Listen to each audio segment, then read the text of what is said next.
mismo hemos hecho ácido valproico.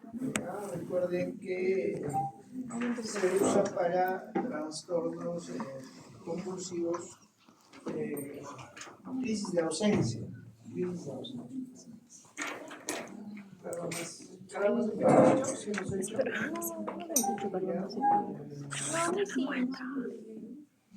Nos quedamos en carbonos.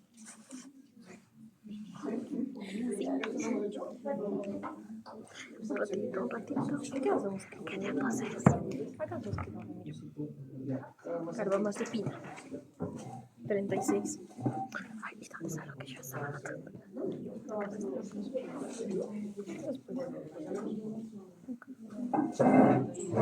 Vamos terminando. No, esto no es. Eso no es. Es fármacos de la epilepsia. Bueno, solo cosas generales. La carbamazepina es un anticonvulsivante. Recuerden que bloquea los canales de sodio voltaje dependientes. Carbamazepina. La carbamazepina es un anticonvulsivante usado en todos los tipos de epilepsia. No hay una indicación específica. ¿Ya? Todos los tipos de epilepsia. Y lo otro de la carbamazepina es que tiene un efecto bien interesante en la poliuria. No hay pacientes que están orinando, por ejemplo, 5 litros, 6 litros, donde hay una disregulación de la diuresis. Este anticonvulsivante, como la carbamazepina, se usa para disminuir la poliuria en algunos pacientes. ¿Ya?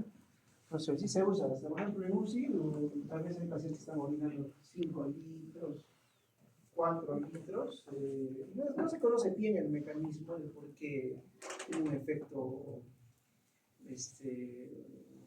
antidiurético, la carbamazepina. Por ejemplo, ¿quiénes orinan bastante? ¿Qué pacientes con qué patologías orinan bastante? Los pacientes con TEC, los TEC severos que hacen todo tipo de disregulación de las hormonas que producen azofrecina, por ejemplo, ¿no? Entonces se pierde esa regulación, entonces empiezan a orinar. Entonces ahí podemos usar carbamazepina, se usa, tiene efecto antidiurético.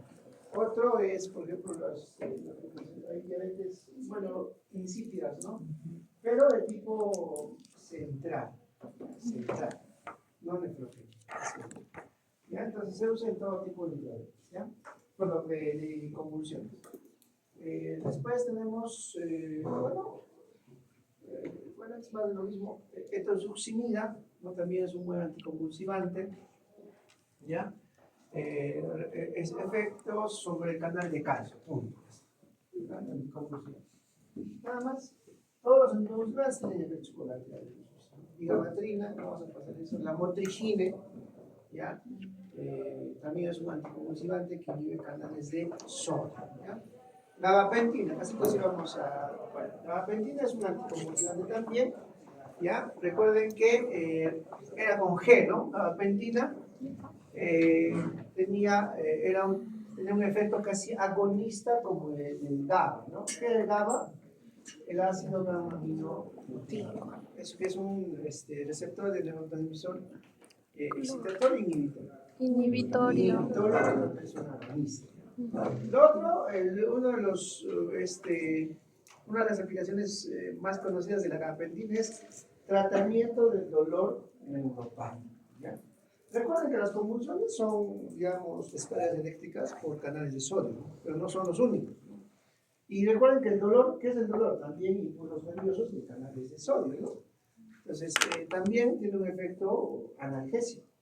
Por eso, en el manejo multimodal del dolor, no solo están AINES, aparte de lo que hemos expuesto, no solo AINES, sino también puedes combinar AINES con opioides, en diferentes mecanismos. Y aparte, si es muy severo, por ejemplo, los dolores neuropáticos, generalmente los dolores neuropáticos no se ven tan bien como los AINES ni como los opioides, a pesar de que los opioides son analgésicos muy, muy potentes. Pero los dolores neuropáticos son como una exclusión donde no tienen un buen efecto los analgésicos opioides. ¿Ya? Por ejemplo, un dolor oncológico por metástasis, por tumores, ¿Qué analgésico se usa bastante? Los opioides, ¿no? Los opioides son intensos. Pero cuando son dolores de tipo neuropático, ¿no? Los opioides no van muy bien, a pesar que son buenos analgésicos y son intensos. O sea, incluso producen dependencia, como han visto. Acá, el dolor neuropático se usa, por ejemplo, un anticonvulsivante como la gabapentina. ¿Quiénes tienen dolor neuropático? Son los pacientes diabéticos. Pues, dolores neuropáticos, diabéticos, por excelencia, se usa bastante gabapentina. Pregunta de examen, analgésico, anticonvulsivante que se usa como analgésico para tratar dolores neuropáticos, gabapentina. ¿Ya? Muy bien. Barbitúricos ya se están dejando de usar, pero hoy en día se está usando mucho todavía el fenobarbital. ¿Ya? Fenobarbital tiene mucha toxicidad, pero el fenobarbital se usa bastante en pacientes con convulsiones, pero en neonatos, o sea, convulsiones neonatales. ¿Ya? Nada más. Fenobarbital. ¿No? Crisis epilépticas en recién nacidos. Recién nacidos se usa bastante fenobarbital. Benzodiazepinas ya hemos hecho, ¿no? Estamos repasando. ¿Qué mecanismo de acción tienen las benzodiazepinas? Son agonistas o agonistas del canal de cloro, ¿no es cierto? Que es inhibitor, ¿no? Entonces, ¿qué benzodiazepinas? Las benzodiazepinas, recuerden otra vez que las convulsiones son descargas eléctricas por transmisión de impulsos neuromusculosos a nivel de canales de sodio, voltaje dependiente. Son los más frecuentes, no son los únicos, pero son los más frecuentes. Entonces, como son descargas eléctricas por canales de sodio, voltaje dependientes, la benzodiazepina, ¿qué hace? Justamente es un agonista de GABA e impide justamente esa transmisión del impulso nervioso. ¿Y tienen efecto analgésico las benzodiazepinas? A pesar de que puedan actuar hiperpolarizando las neuronas celulares, no tienen efecto analgésico. Pero sí inhibe la transmisión del impulso nervioso. Entonces, en este caso es un anticonvulsivante, las benzodiazepinas. Por ejemplo, si viene un paciente convulsionando en emergencia, la benzodiazepina más frecuente que vas a encontrar en emergencia es el diazepam, ¿no? Diazepam. No, lorazepam no hay en los menos en doloroso. Acá, diazepam, ¿no? Otras benzodiazepinas, midazolam, por ejemplo, en casos de estatus epiléptico. Algunos no van a resolver con midazolam, perdón, con diazepam. Tienes que poner fenitoína, siguen convulsionando, tienes que intubar, sedar, poner midazolam, ¿no? Midazolam. Por supuesto, midazolam puedes poner antes, sin intubar incluso, pero es que te toca bien la dosis y puedes poner intramuscular, ¿ya? ¿Qué produce? Sedación. En su toxicidad, ¿qué produce? Depresión del sistema nervioso central, paro cardiorrespiratorio, ¿no? Dependiendo de la dosis. Ahí está, miren, lorazepam, diazepam, clobazam, clonazepam, ¿no? Ese clobazam, más que anticonvulsivante, se usa para, por ejemplo, esos pacientes que tienen TEC severo y quedan secuelados, ya no caminan, ya no mueven sus manos, ni sus pies, están postrados y tienen rigidez, unas hipertonías, rigidez articulares. Para relajar todo eso, se usa clobazam, no se olvide, clobazam bastante usado también. Post-TEC severo con secuela neurológica. ¿Ya? Diazepam, bueno, es uno de los medicamentos de elección en las crisis epilépticas, sobre todo en emergencia. Lorazepam en estatus epiléptico, pero no hay acá. Miren el inicio de acción. Lorazepam unos 5 minutos. Miren, el diazepam demora un poco, ¿no? Probablemente recién a los 15 minutos tenga un buen efecto. Clobazam más y clonazepam 20 a 60 minutos. El clonazepam viene en tabletita. ¿Listo? Bueno, dosificación ya esto vamos a pasar, ¿no? La dosis ya hemos, eso ya hemos hecho incluso la parte plástica ortorenal, ¿no? ¿A qué se refería epaminización? Recuerdan que era la infusión de fenitoína. Normalmente ese lenguaje se usa en emergencias, más que epaminizar al paciente. Por ejemplo, los pacientes que convulsionan les ponen una ampolla de diazepam, ya está. La mayoría serio, pero si sigue convulsionando, puedes repetir otra ampolla de diazepam. sigue convulsión ya te toca fenitoína, ¿no? Siempre y cuando no tenga depresión respiratoria el paciente, ¿no? Fenitoína. Epaminizas, ¿no? La dosis ya saben, ¿no? Sale alto más o menos. Acá dice cuánto de infusión de 20 miligramos por kilo a 50 miligramos por minuto. O sea, no tan rápido tampoco, ¿no? 20 miligramos por kilo, ¿cuánto sería? Dios, pues, si pesa 60 kilos la paciente, ¿cuántos miligramos será? 20 miligramos por kilo, 20 por 60, 1200 miligramos. Cada fenitoína viene en ampollas de 100. Entonces, ¿cuántas ampollas? 12 ampollas. Esas 12 ampollas diluyes el cloruro de sodio al 9 por 1000 en 100 cc. Entonces, la mayoría de medicamentos diluyen en 100 cc. ¿Ya? La mayoría. Pocos, como la adenosina, se pasan en menos de 5 segundos. La adenosina es en menos de 5 segundos. Pero los demás puedes diluir. Entonces, pasas en cuánto tiempo, no superar esta velocidad. Alguna vez en el 1000 preguntaste. No superar más de 50 miligramos por minuto. ¿Cuánto tiempo más o menos pasar? No en 10 minutos. Porque ¿qué podría pasar si pasas muy rápido con la fenitoína? Estás economizando. Recuerden que bloquear canales de sodio voltaje dependientes. ¿Y quién más tiene canales de sodio voltaje dependientes? El corazón. Entonces se va a bloquear. Ya se dice bloquear. Se bloquea, bloqueo AB. No puede pasar muy rápido. Si es que la licenciada es inexperta, tienes que poner incluso en la historia del tiempo, en cuánto tiempo poner, no solo así. Ponga así, 12 ampollas en los colores de 100 en infusión y pasar en 40 minutos. Y así no, ya no pasas a más de 50 minutos por minuto, entonces ya no vas a tener efectos colaterales.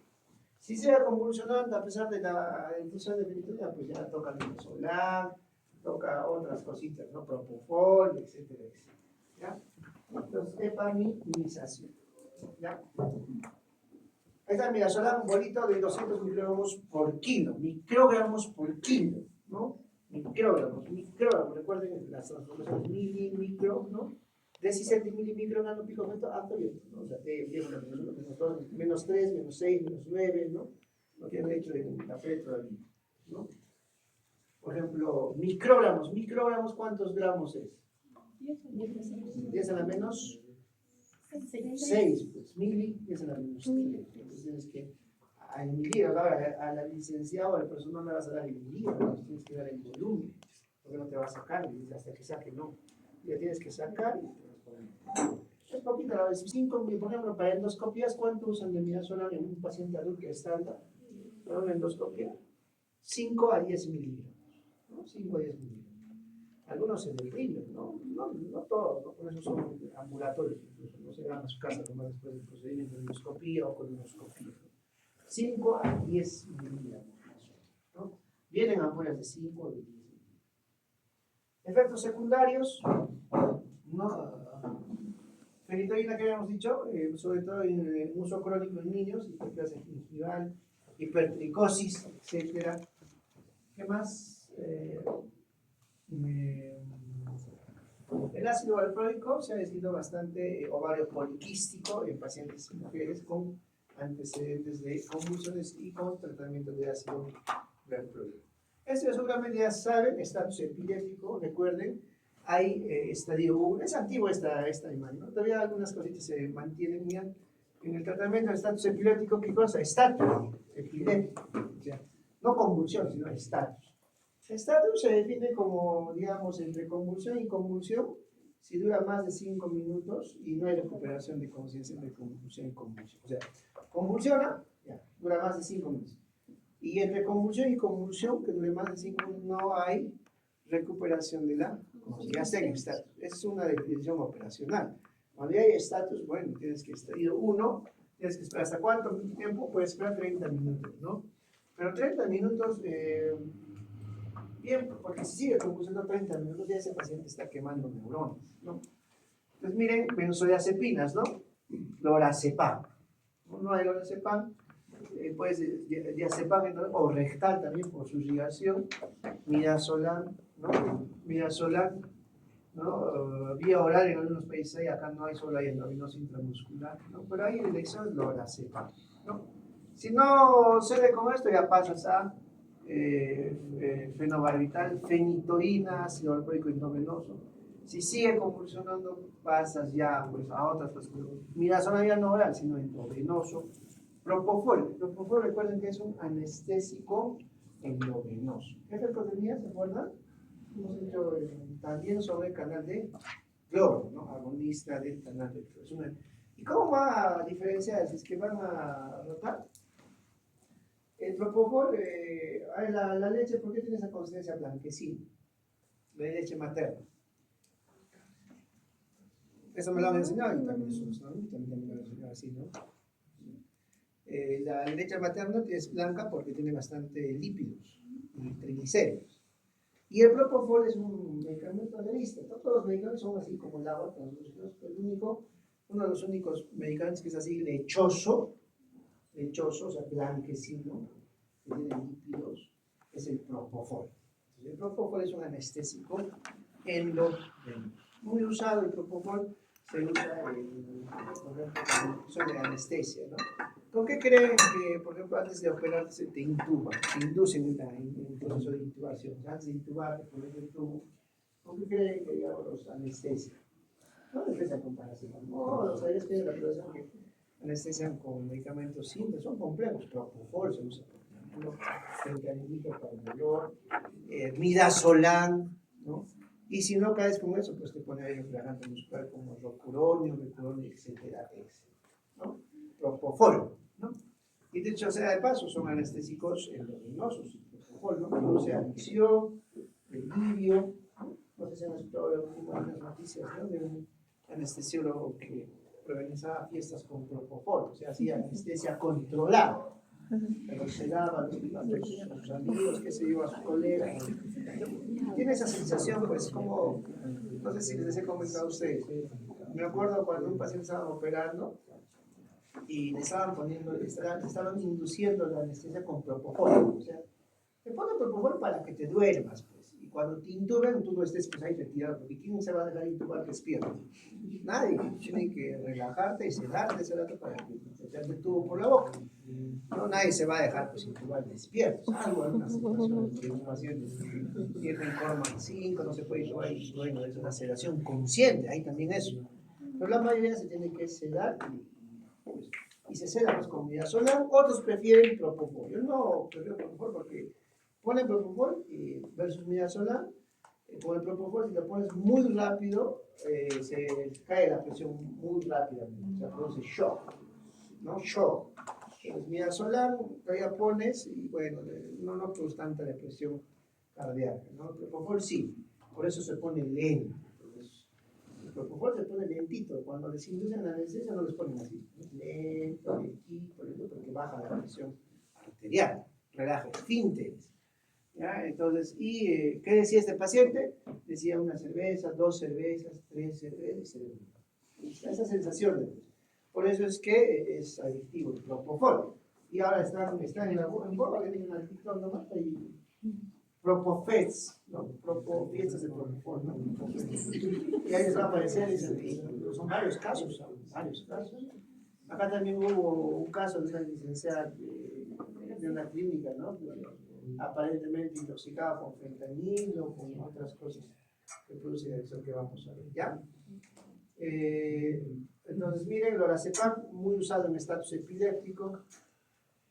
Bueno, esto ya vamos a pasar de gabapentina, no se olviden en el dolor neuropático, ¿ya? Clobazam, usualmente en pacientes con rigidez articular por traumatismos severos, por ejemplo, con secuela neurológica, ¿ya? Diazepam, también en estado epiléptico, no se olviden. Fenobarbital en crisis neonatales, ¿ya? Levetiracetal es un anticonvulsivante, levetiracetal, recuerden, es uno de los, es muy bueno, es uno de los últimos, que tiene poca toxicidad y se usa casi en todos los tipos de convulsiones también, ¿ya? Fenitoína, hemos dicho que se usa en todos los tipos de convulsiones, el más usado, pero sin embargo es tóxico, pero aún así se sigue usando, ¿ya? Listo, antiparkinsonianos, hemos hecho, no hemos hecho, ¿no? Bueno, listo, en la enfermedad de Parkinson, vamos un poquito a diferenciar. Seguramente ustedes ya han hecho Parkinson, los signos y síntomas. Vamos a ir acá. Rápido la hora, ¿no? Ya, 1 hora y media, 1 hora y 20 minutos. Tienen que ir a comprar. El miércoles, el 8:40. no, Sábado el jueves, sí, el sábado sí, o no. ¿es feriado?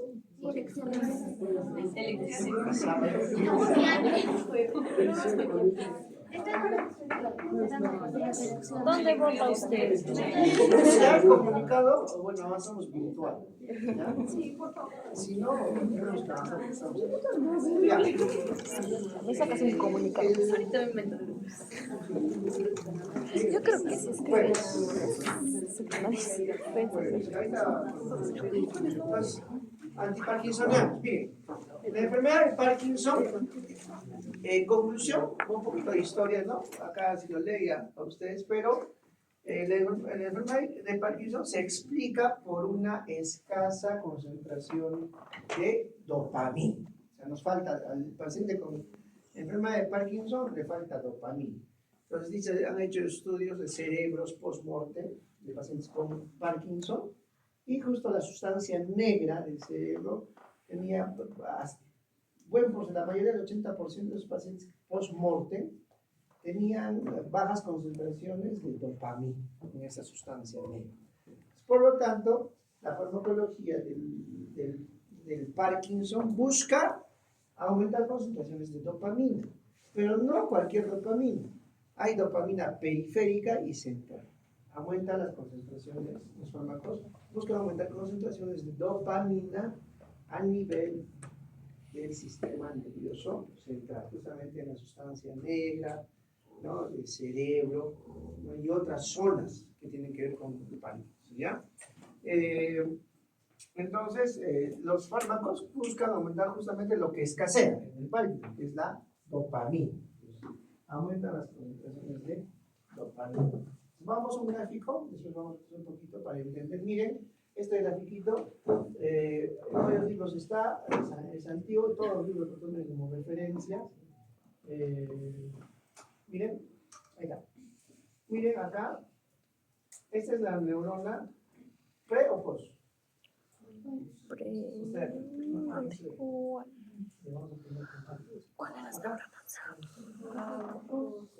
Postsináptica, ¿no? Es la neurona postsináptica, no se ve acá.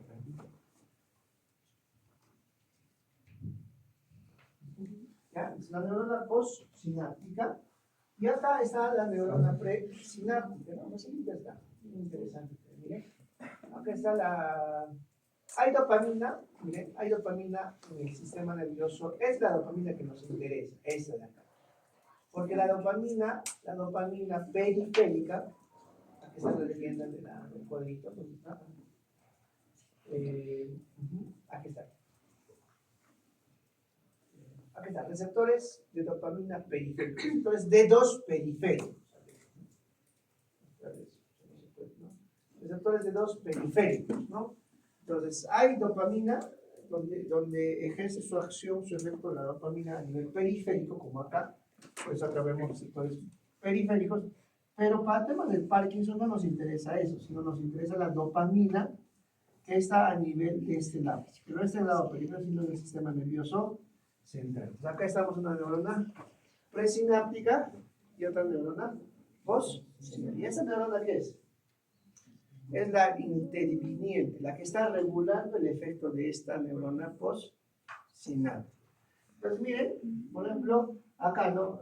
Entonces, hemos dicho que en la enfermedad de Parkinson está disminuidos los niveles de dopamina, no periférica, sino a nivel central, ¿no? En la enfermedad en la sustancia negra. Entonces, ¿qué se busca? Tener más concentración de dopamina a nivel del sistema nervioso central. Entonces, ¿qué hace?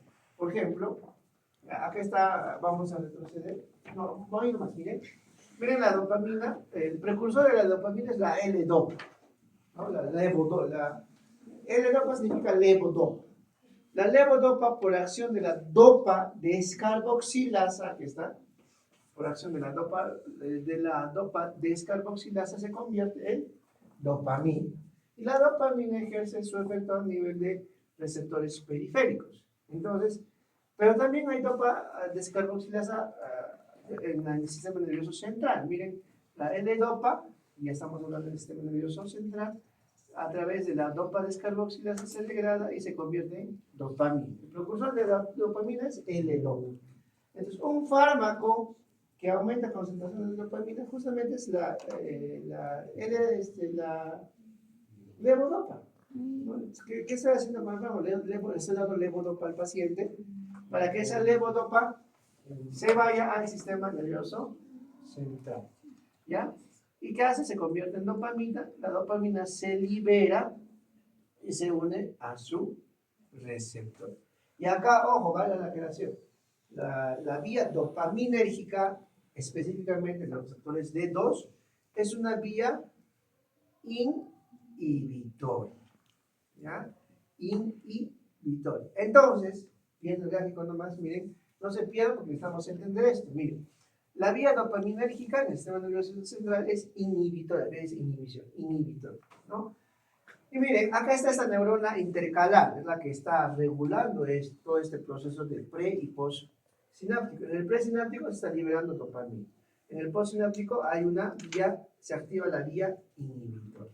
En este lado, aquí está en este gráfico la neurona intercalar, o sea, la que está regulando todo este proceso, está como que está haciendo una regulación de esta vía inhibitoria que es de la vía de la dopamina. Entonces, ¿qué está haciendo acá esta neurona? ¿Qué está liberando acá? Neurotransmisores de acetilcolina. ¿Y la acetilcolina qué produce? Apertura de canales de cloro también. Entonces, no es de cloro, o sea, la acetilcolina es más excitatoria, ¿no? Excitatoria. Y apertura de canales de sodio. Cloro, sodio. Entonces, sodio, ¿qué cosa es? Excitatorio, ¿no? Entonces, miren, entonces acá la acetilcolina se libera y se une a sus receptores y activa la vía excitatoria. Ahí está, entonces. Porque quiero que atiendan esto. Entonces, hay una vía inhibitoria y hay una vía excitatoria. Entonces, hay un equilibrio entre la vía inhibitoria, que es la dopaminérgica, y hay un equilibrio entre la vía, entre las dos vías, la vía dopaminérgica que es inhibitoria y la vía de la acetilcolina que es excitatoria. Entonces, ¿qué pasa en la enfermedad de Parkinson? No hay dopamina en el sistema nervioso central, entonces no hay este proceso, no hay liberación de dopamina. Entonces, ¿qué efectos realzan en el paciente con Parkinson si no hay esta vía? ¿Qué vía se va a prevalecer? La vía excitatoria muscarina. ¿No? La vía muscarina. ¿Y qué efectos muscarínicos tenemos? Ya han hecho. ¿Qué efectos muscarínicos tenemos? Muscarínico. ¿Efecto antimuscarínico es? ¿Y qué efecto es muscarínico? Por ejemplo, un efecto muscarínico es cialorrea, hipersecreción lacrimal, ¿qué más? Broncorrea, ¿no? Cialorrea, broncorrea, otro. ¿Ah? Miosis, ¿ya? Otro.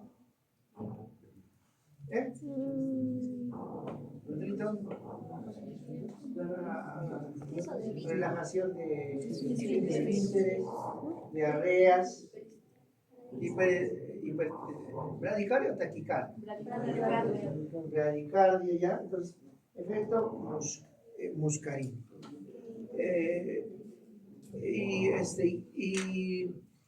¿No? Entonces, miren, el Parkinson, como no va a haber la dopamina central, va a predominar la vía de la acetilcolina, o sea, efectos colinérgicos, ¿no?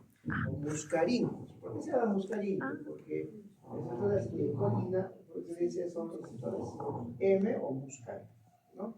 Entonces, no se olviden de eso. ¿Ya? Y miren en este gráfico, ¿qué pasa? Entonces, ¿cuáles son los fármacos? Aquí están también los fármacos, miren. Entonces, Hay inhibidores de dopa descarboxilasa. ¿Pero por qué, doctor? Si la dopa descarboxilasa produce de L-dopa, pasa a dopamina, o sea, produce dopamina. Allá se refiere a inhibidores de dopa descarboxilasa periférica.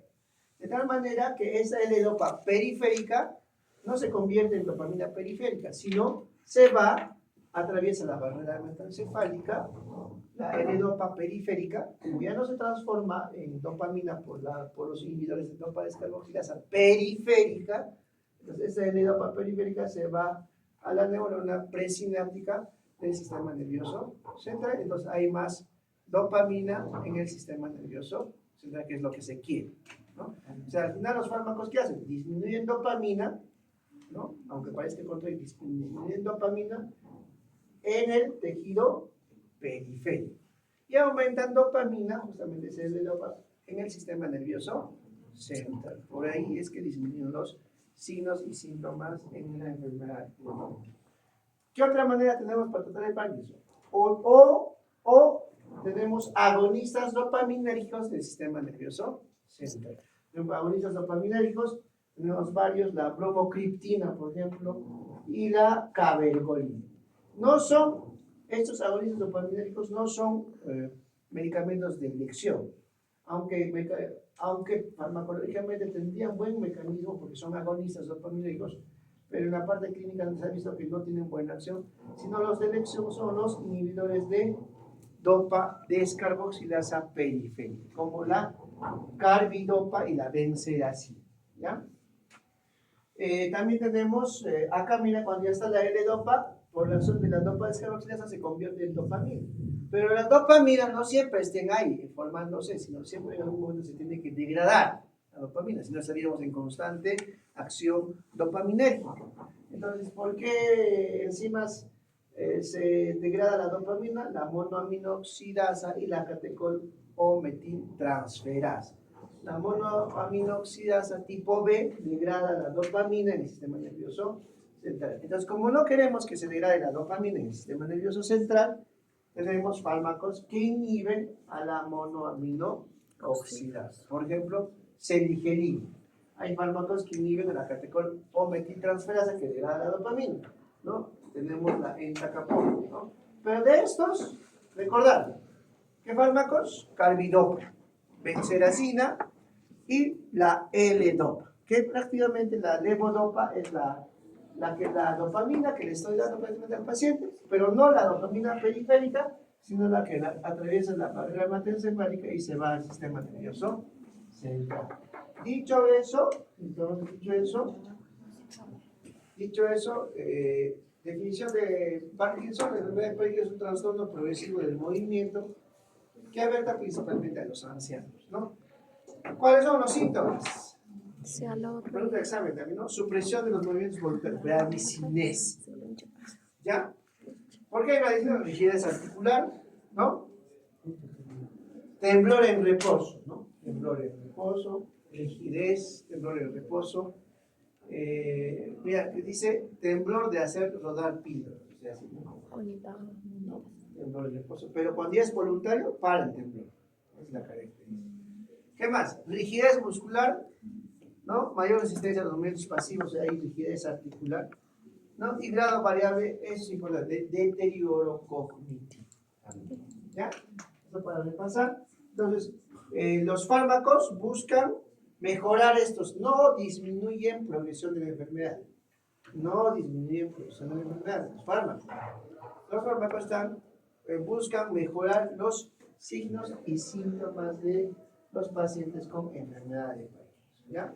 Miren, recuerden las catecolaminas, cómo se degradaban. Miren, primero es tirosina. La tirosina se convierte en L-dopa, la L-dopa en dopamina, y seguimos, la dopamina se convierte en ¿quiénes? Noradrenalina y adrenalina. Pues dopamina, adrenalina y noradrenalina. Así hemos visto. Y miren, secuencia neuronal en el Parkinson. ¿Cuál es la diferencia entre el Parkinson y la enfermedad, la enfermedad de Huntington? ¿No? Farmacológicamente, miren, en la sustancia negra, ¿quién está? ¿Qué les hemos dicho? La vía dopaminérgica. La vía dopaminérgica en ambos está, miren acá, La vía dopaminérgica en ambos está de qué color? Rojito, rojo. Entonces, es una vía inhibitoria. Ya recuerdo, ¿no? Está de rojo. Vía inhibitoria. Mira, la sustancia negra, cómo va su neurona dopaminérgica inhibitoria, neurona dopaminérgica inhibitoria. Pero recuerden que está acá el GABA. ¿Qué es el GABA?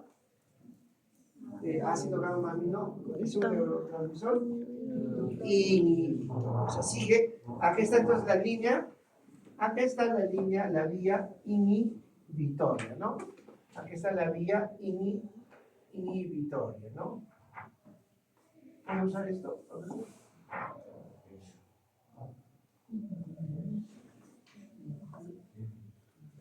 ¿Acá? Uy.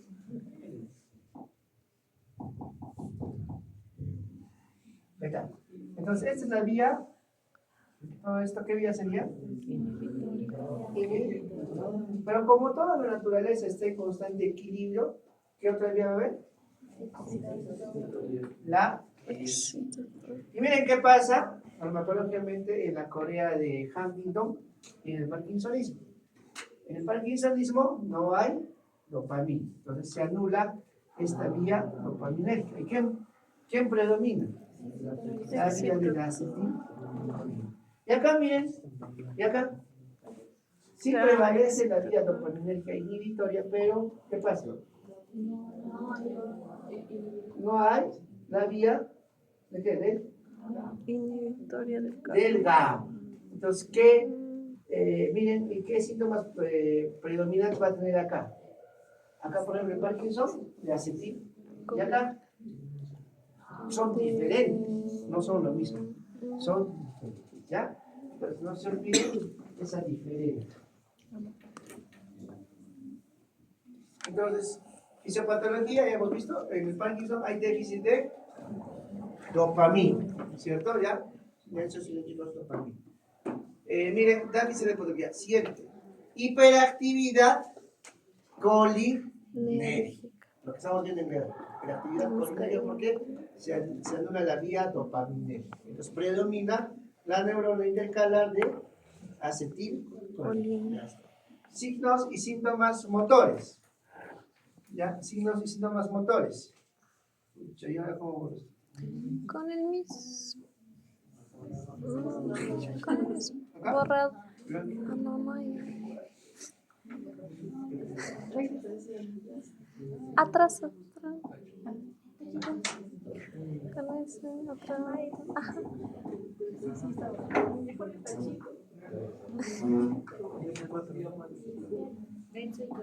Entonces, miren, signos y síntomas motores: bradicinesia, acinesia, rigidez, temblor en reposo, que cede en movimiento voluntario. Es importante. O sea, está así, pero si ya tiene la voluntad de parar, no para.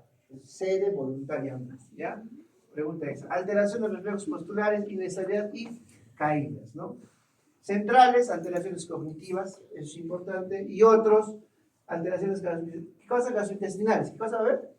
Efectos colinérgicos, cialorrea, disfagia, cutáneas, sudoración excesiva, lagrimeo, seborrea, acaticia. ¿Qué es acaticia?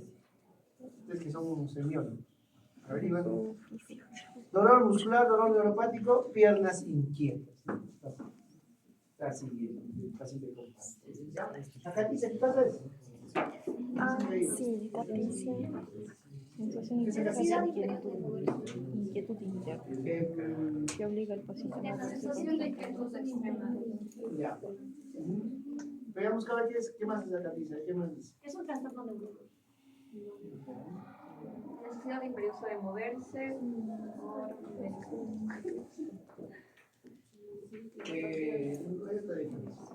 Yo lo voy a después. Clasificación de antiparkinsonianos. Entonces, ¿cómo hemos clasificado, por ejemplo, la L-Dopa, ¿no?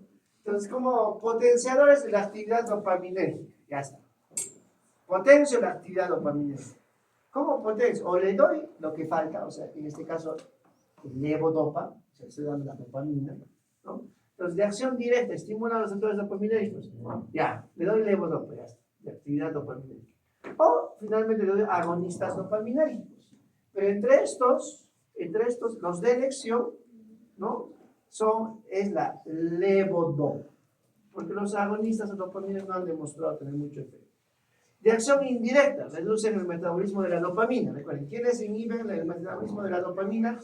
De origen central, por si acaso, no de origen periférico, sino de origen central. Por ejemplo, los inhibidores de monoaminoxidasa, ¿no? Inhibidores de monoaminoxidasa y los inhibidores de la catecol o metiltransferasa o el COM, inhibidores del COM, o catecol o metil, inhibidores de catecol o metiltransferasa, ¿no? ¿Bloqueantes de receptores muscarínicos puede ser? Claro, porque ¿qué efecto tenemos al final al anular la vía dopaminérgica?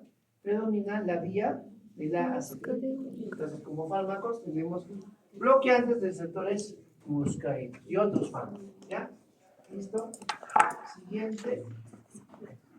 Entonces, el tratamiento del Parkinson, el pilar del tratamiento del Parkinson es levodopa, o sea, le doy la dopamina. Pero vamos al P. Vamos a ver al siguiente. Ahí está.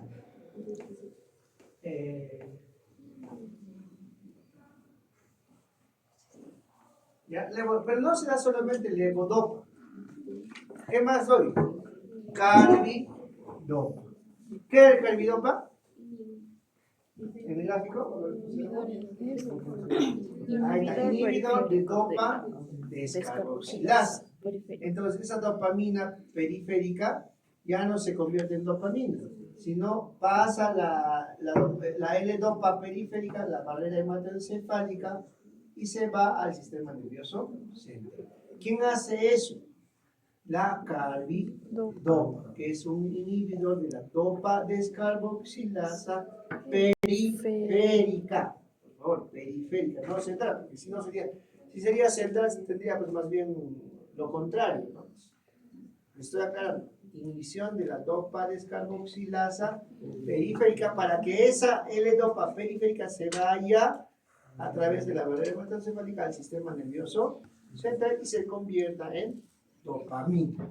Entonces, la terapia de elección de Parkinson es levodopa más carbidopa. Levodopa es la dopamina que le estoy dando, ¿no? Y la carbidopa es la inhibición de la dopa descarboxilasa.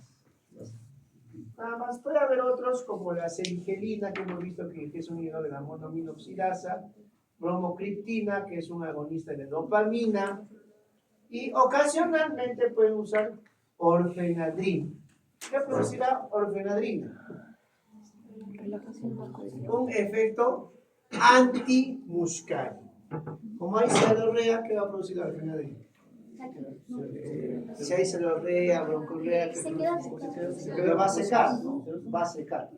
Por ejemplo, no sé si han tomado antitusígenos, ¿no? Cuando están con gripe, si se han comprado el Astizol o el Panadol gripal, tiene pues orfenadrina más paracetamol, ¿no? Por su efecto antimuscario. Esto pasamos. Aquí está, miren, estos miren. Otra vez, miren, otra vez. Enfatizamos acá. Enfatizamos la dopamina periférica y del sistema nervioso central. Miren acá, la dopamina periférica, ¿no? Acá está levodopa periférica que se convierte en dopamina. Pero no queremos que esa L-dopa periférica se convierta en dopamina, sino pase la barrera hematoencefálica y pase ¿a dónde? Al sistema nervioso. Y ahí se convierte recién en dopamina. Aquí están, por ejemplo, fármacos que inhiben la catecol o metiltransferasa, que le da la levodopa, ¿no? La entacapona, carbidopa, que está, la dopa descarboxilasa, pero periférica, ¿no es cierto? ¿Ya? Acá tenemos antagonistas, acá tenemos, agonistas de receptores de dopamina, ¿no? Bromocriptina, se usa bastante. Es más de lo mismo, miren, la L-dopa cómo está atravesando la barrera hematoencefálica para pasar al sistema nervioso, al encéfalo y convertirse finalmente en dopamina. Aquí está la dosis, 300 a 1200 miligramos por día. Ahí está la levodopa, ¿no? Primera línea de tratamiento para la enfermedad de Parkinson. Pero se asocia siempre a carbidopa. Carbidopa, que es un inhibidor de dopa descarboxilasa periférica. Y miren, lo que permite es reducir las dosis necesarias en unas 10 veces y amortigua los efectos secundarios periféricos. O sea, es mejor. ¿En qué lo vamos a ver? Acá, en este gráfico. A ver, vamos a este gráfico. Miren, bien interesante este gráfico. Miren, solo uso levodopa versus levodopa con carbidopa. Miren acá. Comparo solo levodopa versus levodopa más carbidopa. ¿Qué pasa? En el primero, levodopa, la mayoría se excreta por el intestino. O sea, se metaboliza, se excreta por el intestino. 30% se pasa a la sangre y solo el 1 al 3% va a ¿dónde? Al cerebro. ¿Ya? O sea, que se degrada pues la L-dopa, ¿no?, por los tejidos periféricos y se elimina y solo un pequeño porcentaje pasa al cerebro. Pero miren, si usamos levodopa más carbidopa, ya del 70% que se eliminaba por el intestino ya no es, sino baja a 40%. Y miren, tejidos periféricos 50%, pero miren cuánto llega al cerebro. Si uso levodopa más carbidopa, 10%. Entonces, ¿qué preferimos? Con Levodopa más carbidopa. Acá, bueno, están comparando levodopa más benzedacina más celigerina. ¿Qué es la celigerina? Un inhibidor de monoaminoxidasa. ¿Qué es la benzedacina? Un inhibidor de dopa descarboxilasa. Y la levodopa, pues es la L-dopa, ¿no?, la dopamina.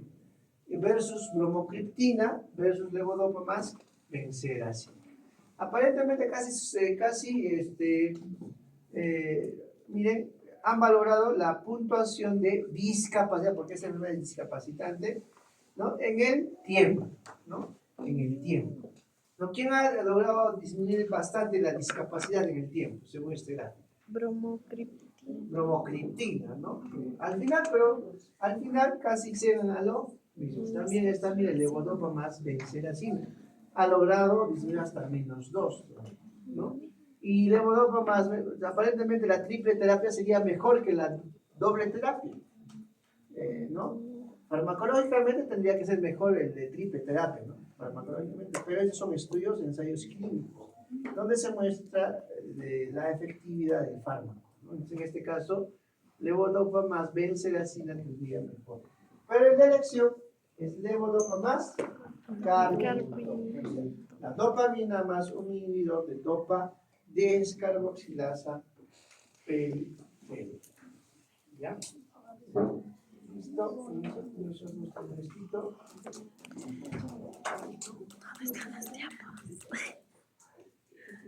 Ya, analgésicos opioides, también es bien interesante este capítulo. Eso ya han hecho en forma, no han hecho, ¿no? ¿Se han hecho?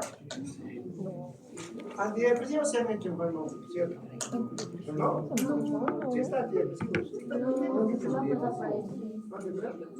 Dijo que el fármaco. Analgésicos opioides. No. Ya, analgésicos opioides, miren. A ver esta imagen, ¿cómo es esta imagen? A ver, ¿qué tomaba? Bicodín. Bicodín. ¿Qué es el bicodín? No. A ver, como médico, yo no como espectador. ¿Qué dice acá? A ver. ¿Qué va a hacer? Acá no está la foto. ¿Qué dice? Acá no. ¿Qué dice? Hidrocodón. Oxicodona, hidrocodona, oxicodona, ¿ya? Pero tiene algo más, no aparece. El Vicodin, no sé si este es el Vicodin, a ver. Pues esto va a Vicodin. El Vicodin es una combinación de hidrocodona, que es un analgésico opioide, más, Vicodin más, ¿qué es? Más más paracetamol. ¿Qué va? Recuerden que en dolores leves, AINES, ¿no? Paracetamol también. ¿Ya? Recuerden que paracetamol no son AINES. AINES y paracetamol. Dolor moderado, puedes combinar. Puedes dar AINES más un opioide menor. Y un dolores severos, viscerales, intensos, ya opioides mayores. Fentanilo, morfina, etc. En este caso, el doctor House tomaba Vicodin, que es una combinación de hidrocodona más paracetamol. ¿Qué estamos combinando ahí? Un analgésico opioide más acetaminofén o paracetamol. Los vinos lo conocen como acetaminofén o paracetamol. ¿Qué les parece esa combinación? Entonces, ¿qué dolor habrá tenido el doctor House? ¿Leve? No. Moderada, severa. Moderada. ¿Qué produce la hidrocodona? Que es un analgésico opioide. Tolerancia, ¿no? Tolerancia, adicción, abstinencia. Y los AINES, no, perdón, y el paracetamol en este caso, ¿produce eso? No produce, ¿no? El analgésico opioide para dolor moderado a intenso, y el paracetamol para dolor leve, pero ambos hacen sinergismo de potenciación. ¿Ya? Dicho sea eso, vamos a ver estos son opioides. Bueno, algunos objetivos que ya vamos a pasar. Mecanismos de acción. ¿Cuál es el mecanismo de acción del analgésico opioide? Facilito. Actúa a nivel de receptores opioides. Son agonistas de receptores opioides. Ahorita vamos a ver por qué son agonistas. Mecanismo de acción, efectos colaterales, por supuesto, por ejemplo, el fentanilo. Estamos hablando de analgésicos opioides. ¿Han oído el fentanilo? Por ejemplo, estas ciudades zombies de Estados Unidos que consumen fentanilo. Cuando produce adicción, abstinencia. Antitusígenos opioides, por supuesto, hay antitusígenos opioides. El dextrometorfano y la codeína. Codeína se usa como analgésico opioide en pacientes con cáncer, por ejemplo, y es un buen antitusígeno. ¿En qué caso se usa como antitusígeno? Porque bastante la codeína en pacientes con tuberculosis, para que no tosen y no boten todo el vacío, oxicodona, o aquellas toses que son difíciles de tratar. Usos frecuentes, vamos a ver, ¿no? O sea, bastante uso pues de los opioides, tramadol, fentanilo. Otras les pregunto, ¿con qué creen que les induce la anestesia en SAP? ¿Ustedes creen que vamos a usar paracetamol, azuceno? No, usan pues opioides, fentanilo. Música ¿con qué creen que se damos? Fentanilo. No usamos, claro, cualquier paciente se ha mejorado en paracetamol, AINES, ¿no? Cuando están críticos, una peritonitis, por ejemplo, no. O los pacientes que están con hemorragia intracelular, los grandes, creen que no duele, esos cuando sangran, duele, fentanilo, ¿no? O pacientes que están intubados, fentanilo, pacientes con shock cardiogénico, con infarto agudo de miocardio, que tienen dolor anginoso, morfina, fentanilo, ¿no? Porque son dolores intensos. Disecciones de aorta, por ejemplo, aneurismas, ¿no? Tiene muchos usos, ¿no? Conclusiones. A ver, aquí están los derivados del opio. Los opioides justamente son derivados del opio. Es un alcaloide. El opio es una planta que tiene varios alcaloides.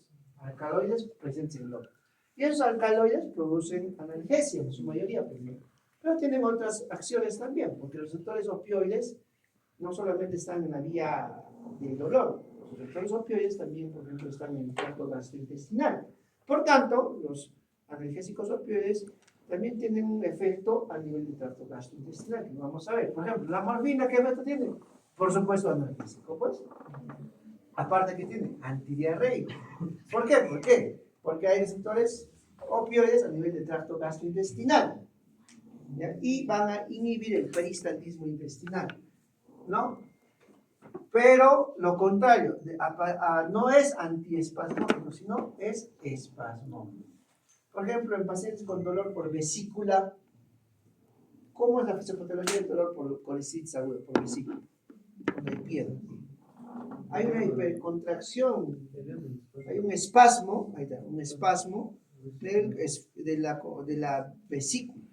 A ver, ponle morfina ahí, a ver que está doliendo, vas a empeorar ese dolor, porque no tiene un efecto anti-espasmo, ¿no? Codeína, por supuesto, analgésico, antitusígeno opioide, codeína, ¿no? Hay que recordar esos dos, ¿ya? Son alcaloides que están naturales, que están presentes en el opio, ¿no? Morfina, codeína. Ahí está, recuerden la escala del dolor, miren, dolor leve, ¿qué usamos? No usamos opioides, coadyuvantes como los AINES, ¿no? AINES y paracetamol. Dolor moderado, opioides débiles, ¿no? Por ejemplo, tramadol, más no opioides o coadyuvantes, como por ejemplo, tramadol más paracetamol, tramadol más metamizol, tramadol más otros AINES, ¿no? Que puedes combinar. Dolor severo, ya opioides fuertes, ¿no?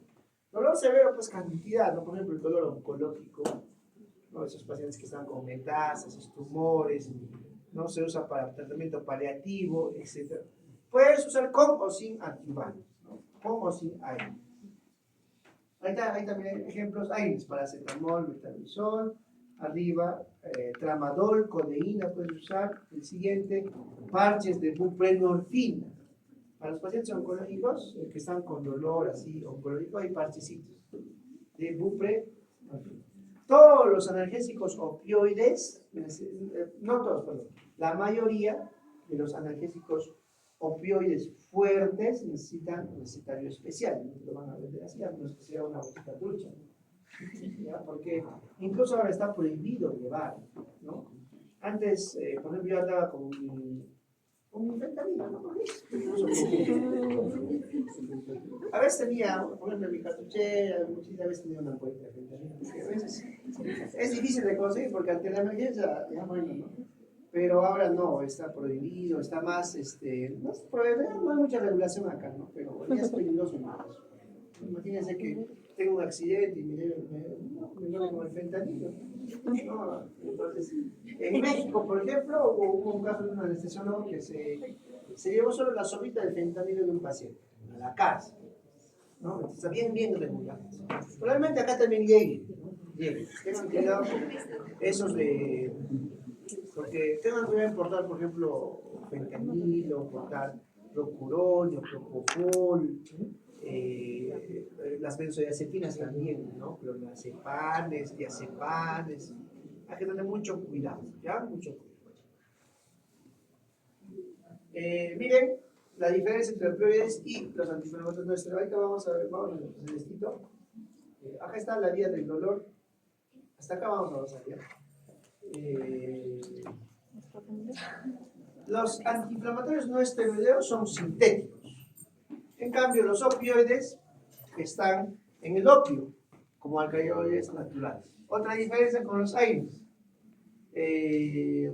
¿Para qué tipo de dolor se usan los AINES? Un dolor más periférico, estructural, un dolor leve a moderado. Pero cuando hay un dolor intenso tipo dolor visceral, ya nos vamos a los opioides, ¿no? ¿Qué hacen los antiinflamatorios no esteroideos? ¿Recuerdan? Misma acción. Inhibidores de la COX-1, COX-2, inhiben liberación de prostaglandinas, que son productoras de dolor, tienen efecto antipirético, aunque no todos funcionan, pero en general tienen efecto antipirético, analgésico y algunos antiinflamatorios y otros antiespasmóticos, ¿no? Entonces, por supuesto, no todos funcionan, ¿no? Por ejemplo, el metamizol tiene casi los 4, aunque en algunos libros también hay varias redundancias dichas, ¿no? El metamizol en algunos libros lo sacan de AINE, es un AINE no clásico, ¿no? Es una dipirona, ¿no? Pero el Goodman todavía lo considera como AINE. Entonces, inhiben el dolor periférico, eso tiene efecto antipirético, antiespasmódico, analgésico, ¿no? Y no actúa sobre los receptores opioides, no actúa. En cambio, los opioides, ¿qué efecto tienen? ¿Tiene efecto antipirético? A ver, hace fiebre, dale fentanilo. No tienen efecto antipirético, tampoco tienen efecto antiespasmódico. Entonces, aquellos dolores por espasmos, por ejemplo, donde hay contracciones, cólicos, espasmos, bueno, el analgésico opioide, mejor dar un antiespasmódico más un opioide. Puede estar también. Entonces, están relacionados más a la inhibición del transporte de la vía neuronal del dolor. O sea, inhibe la percepción del dolor. O sea, bloquea. Recuerden que cuando uno, por ejemplo, que pones la mano en el fuego, ¿qué pasa? La vía, al toque va al dolor, ¿no es cierto? La vía aferente. Lo procesa, ¿no? Ya. Hay una vía voluntaria y hay un reflejo también. Lo sacas, ¿no? Entonces, esa vía voluntaria de procesamiento a nivel central, esa vía lo inhiben los analgésicos opioides. Va a doler, pero no lo va a sentir, no lo va a procesar la corteza cerebral. Por eso son para dolores intensos. Por ejemplo, un gran quemado. ¿Han visto? Si una cosita que te quemas, duele. Todo que se queme, pues un dolor intenso, fentanilo, ¿no? ¿Y a qué nivel actúa? Pues inhibición periférica, ¿no? COX-1, COX-2, periféricos, ¿no? Dolores leves a moderados, dolores severos, intensos, viscerales. Inhibe el procesamiento del dolor a nivel del sistema nervioso, ¿ya? No son depresores del sistema nervioso los AINES, en cambio el fentanilo, los opioides son depresores del sistema nervioso central, no producen. Y los AINES producen delirio, abstinencia, dependencia, no. Los opioides sí, ¿ya? Efectos colaterales. Un efecto colateral bien frecuente con la administración rápida del fentanilo es el famoso tórax leñoso, ¿ya? Tórax leñoso. Agarran el fentanilo y le ponen rápido tórax leñoso, ¿ya? Alguna vez en sala de operaciones una pacientita hizo tórax leñoso. No en sala de operaciones, en COVID. En un pacientito se le quería intubar, le pusieron, dice, ponle fentanilo 5 microgramos, y le cae, se le pone en menos de 5 minutos un tórax leñoso, se vuelve todo rígido el cuello y el tórax, pero rígido, así como leñoso, pues no puedes ni abrir la boca, no puedes nada, ni intubar, no se puede intubar al paciente, tuvimos que hacer traqueostomía de emergencia, porque se pasó muy rápido el fentanilo, que produce tórax leñoso, ¿ya? Efectos colaterales de los AINES, ¿cuáles serán? Bueno, pocos, ¿no? Por ejemplo, hemos descrito úlceras gastrointestinales, por ejemplo, por la inhibición de la COX-1, mayor sangrado, puede haber el síndrome de Reye que hemos visto, en los pacientes con falla renal, los AINES, recuerdan, producía disminución del flujo sanguíneo. En cambio, los opioides, ¿qué producen? Depresión del sistema nervioso central, ¿no?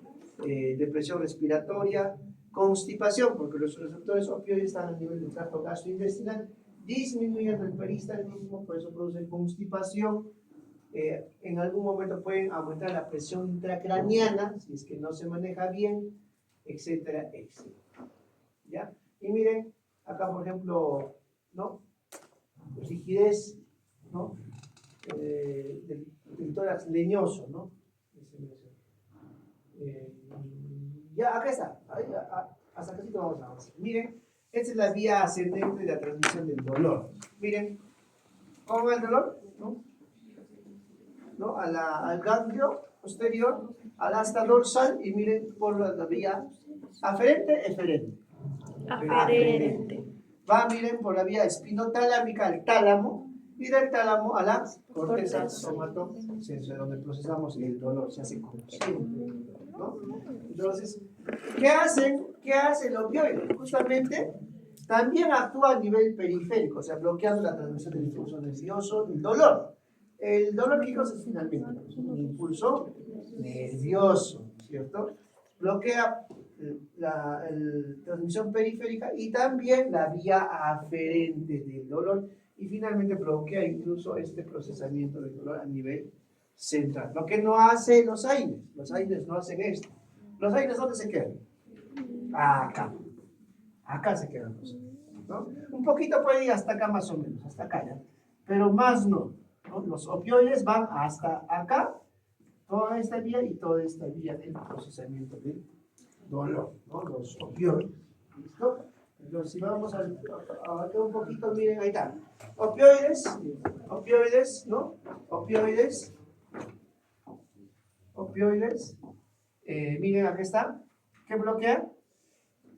La vía aferente del dolor y la vía periférica del dolor. Ambos. Pero sobre todo, la vía central aferente de transmisión del dolor. Aquí está, ¿no? Aquí está. Toda esta vía de los opioides. Ahí está el opioide, estimula a este núcleo del PAC, el PAC estimula el núcleo del RAFE, el núcleo del RAFE inhibe la transmisión del dolor en el asta dorsal. Ya está, si queremos ser más profundo, ¿no? Y ahí también, ahí está el gráfico clásico que se dice la manito, ¿no? Ahí está la manito, ¿cómo está yendo? Miren cómo está yendo la vía, ¿no? La vía de acá, ¿no? Acá, y se está procesando ¿en dónde? En la corteza cerebral. Todo ese proceso está bloqueado, mira, ahí está. Receptor opioide, receptor opioide. Se une el fentanilo, por ejemplo, a su receptor opioide, estimula, son agonistas, ¿por qué está con rojo? Inhibe. Es una vía inhibitoria, ¿no? Agonistas de esa vía inhibitoria, miren, ¿no? Liberan los receptores opioides mu, hace que, en este caso, los receptores más frecuentes o más estudiados y más importantes de los opioides son los receptores mu, así se llama, o MOR, mu, digamos que son estos, ¿ya? Mu, y estimula la liberación de 5-hidroxitriptamina y noradrenalina, que son